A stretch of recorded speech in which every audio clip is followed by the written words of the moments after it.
Kumusta kayo lahat? Parang malungkot kayo ha. Can you smile at your neighbor and say, I'm so glad to see you. Now wait lang guys ha. Just going to put my phone in silent, baka tumawag si Shopee. Anyway, it's so great to see all of you today.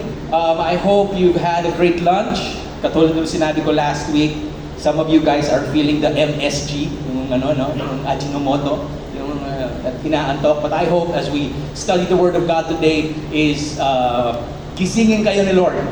Alright? For those of you who are here for the first time, it's so great to see you. It's so great to see new faces. And of course, it's so good to see old friends.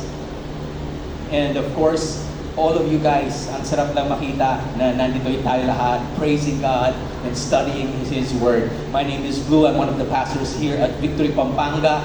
And I'm serving alongside Pastor Jerome, Pastor Lester, Pastor Gab, and Pastor Ailey. Pastor Jerome po, he's at Melbourne today and he's going home tomorrow, right? So we're really excited to see him again next Sunday.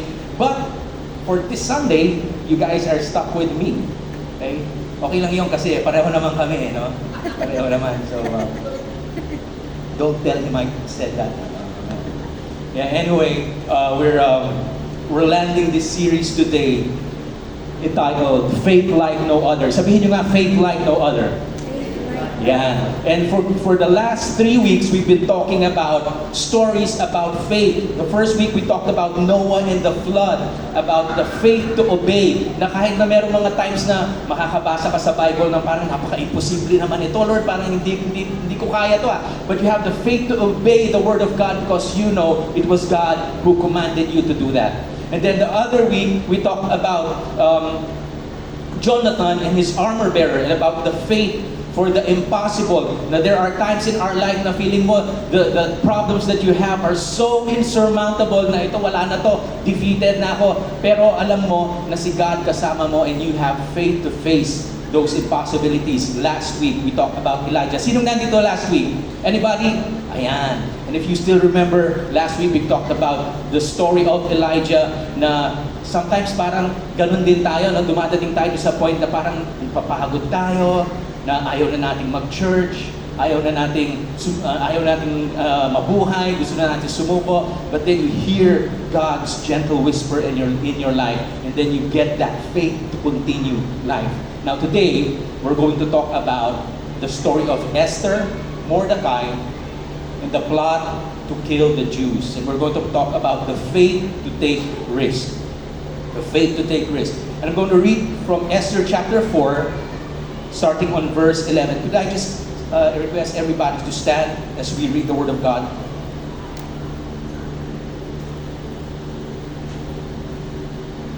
Esther 4, verse 11, it says, all the king's officials and the people of the royal provinces know that for any man or woman who approaches the king in the inner courts without being summoned, the king has but one law, that they be put to death unless the king extends the gold scepter to them and spare their lives. But 30 days have passed since I was called to go to the king. When Esther's words were reported to Mordecai, he sent back these words, do not think that because you are in the king's house, you alone of all the Jews will escape. For if you remain silent at this time, relief and deliverance for the Jews will arise from another place. But you and your father's family will perish. And who knows but that you have come to your royal position for such a time as this? Then Esther sent this reply to Mordecai, go, gather together all the Jews who are in Susa and fast for me. Do not eat or drink for 3 days, night and day. And I and my attendants will fast for you as you do. When this is done, I will go to the king, even though it is against the law. And if I perish, I perish. Let's all pray. Heavenly Father, we thank you for this time we could gather and study your word. I pray, Lord God, that as we go through this book of Esther, that we would remain true to the text, and that you would show us, Lord God, that you would just make alive the wisdom and the truths that are found in it. Pray, Lord God, that you would use your servant today as he delivers your message. In Jesus' name we pray, and everybody say, Amen. Amen. Okay, so ito pong book of Esther, ang setting po nito, it was during the somewhere between 430 to 470 BC. Okay, during the time of the reign of the anong pangalan nito? Persian Empire, the Persian Empire. So, ganito po gagawin natin today, alright? So, magkukwentuhan lang tayo, we will go through the book of Esther, and then from time to time, we will pause and we'll see kung ano ba yung mga truth na pwede nating matutunan. And then at the end of the message, titingnan natin kung ano nga ba yung message ni Lord for all of us. Alright? So, interestingly enough, guys, yung book of Esther is only one of the two books in the Bible that there is no mention of God. Believe me, kung gusto nyo, i-google nyo, basahin nyo, never in the book was God mentioned. And we'll talk about that later, okay? Pero this book was in the setting niya is during the Persian Empire, and what happened was, mabilis lang na history lesson. And I'm not sure kung gusto niyo yun, kasi I'm sure yung iba sa inyo, mga estudyante, kakatapos lang ng week, sabi, magkaklase na naman kami bukas, ngayon may klase na naman, history lessons na naman, okay? Mabilis lang to.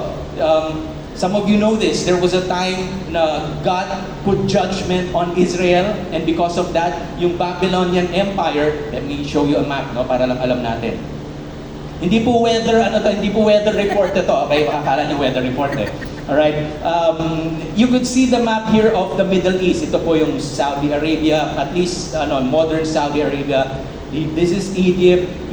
Ito po yung Israel. There's Jerusalem right there.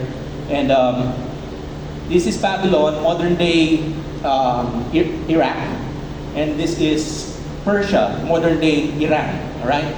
So ang nangyari, yung mga Babylonians, inattack itong Jerusalem, and then they took all of the people of Jerusalem, the Jews, and they took them back to Babylon to be slaves, some to be servants of the king, and some to be servants of other people. Alright? But then after 70 years, or siguro half a century, yun namang mga Persians inattack yung Babylon. Right? And during that time, yun namang Persians ang nag-reign. This whole place was the Persian Empire. Now during that time, yung time ng mga Persians, yung king at that time, si King Cyrus, he allowed the Jews to go back to Jerusalem. Kuha pa? Gets pa?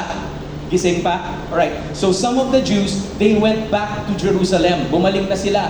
But there were some who stayed in Persia. Okay?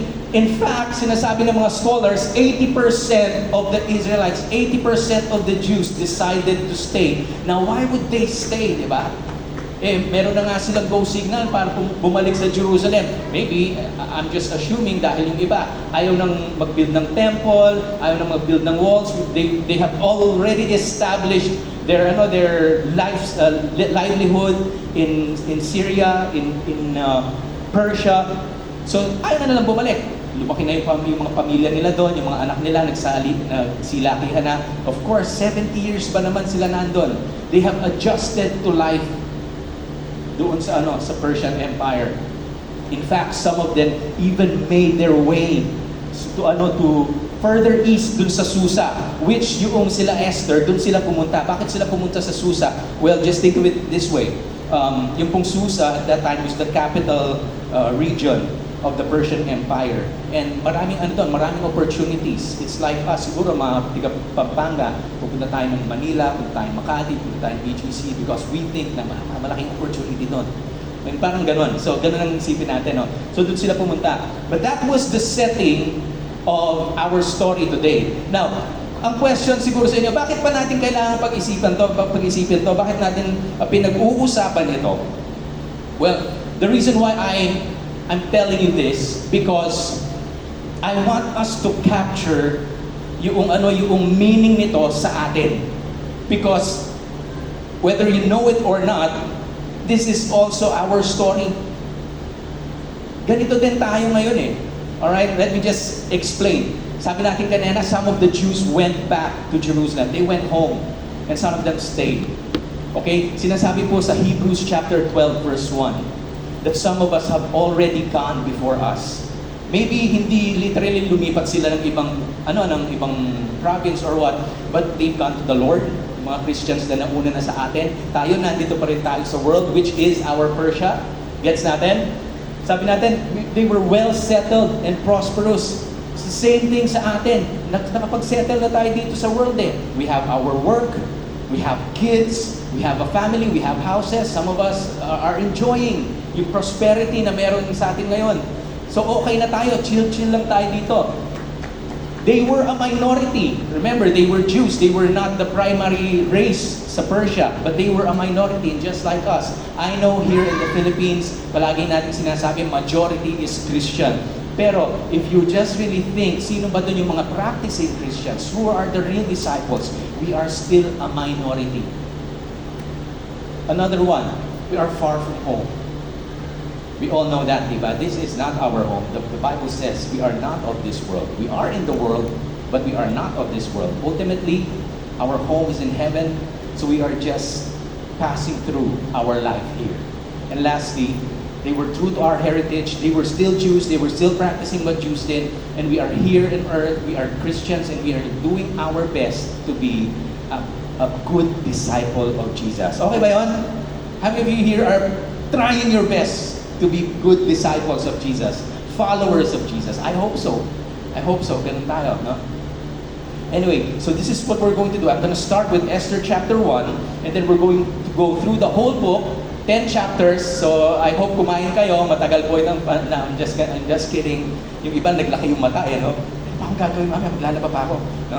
So, hindi, bibilisan ko lang po. But we're going to skim through all of the chapters today. Just enough for us to understand yung context ng pag-uusapan natin. Then, like I said, we will pause from time to time to see kung ano nga ba yung mga lessons na pwede nating i-pick in the verses na babasahin natin. Okay, chapter 1, Esther. Sabi doon, this is what happened during the time of Xerxes, the Xerxes who ruled over 127 provinces stretching from India to Kush.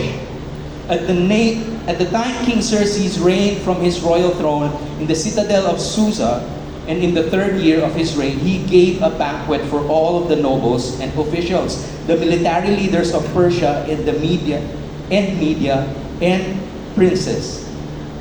And the nobles of the provinces were present. Now, if that name seems familiar to you, the name Xerxes, yes, that is the Xerxes na nakalaban po ni King Leonidas and the 300. I'm sure some of you know that more popularly dun sa movie na 300. No? Siya yung pinag-uusapan natin dito. And ang totoo niyan, itong banquet na sinabi dito was more of a summit to prepare for war against the invasion of Greece. Okay, so 180 days silang nagsasummit. And after that, nag-decide sila, siguro mag-war sila. Bago tayo mag-war, let's party muna.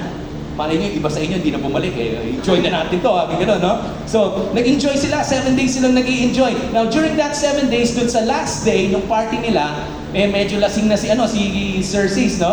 Tinawag niya ngayon yung queen niya. At that time, his queen was named Vashti. At sabi niya pinatawag niya si Vashti, sabi niya doon sa mga servants niya, bring Vashti and let him parade. Gusto niya iparada sa mga doon sa mga guests niya. So, pero itong si Vashti, hindi pumayag. And some scholars say because at that time, buntis siya sa anak nila, or some of them naman, dahil yung gustong paggawa ni Xerxes sa kanya, hindi masyadong maganda. So, tumanggi siya. Alright? So, nagkaalit ngayon si Xerxes. And because of that, ang naisip niya, baka maging president ito. Na kung yung king, yung queen niya, hindi siya sinusunod, baka pati yung mga ibang tao ngayon hindi nasundan yung mga asawa nila. Ganito ang gagawin ko. I will make a decree saying, gumawa siya ng memo ngayon, na from this day on, si Queen Vashti is no longer the queen. She's no longer the queen, and now, magkakaroon ng search for a new queen. Okay, but before that, anong ginawa ni Xerxes? He went to a 3-year war against the Greeks. Sadly, natalo siya. So he goes back. He goes back to Persia. And during that time, siguro para maalis yung isip niya, dun sa talo niya sa war, naisip niya to search, to find a queen. So in Esther chapter 2, dito na, we are introduced to Esther and Mordecai.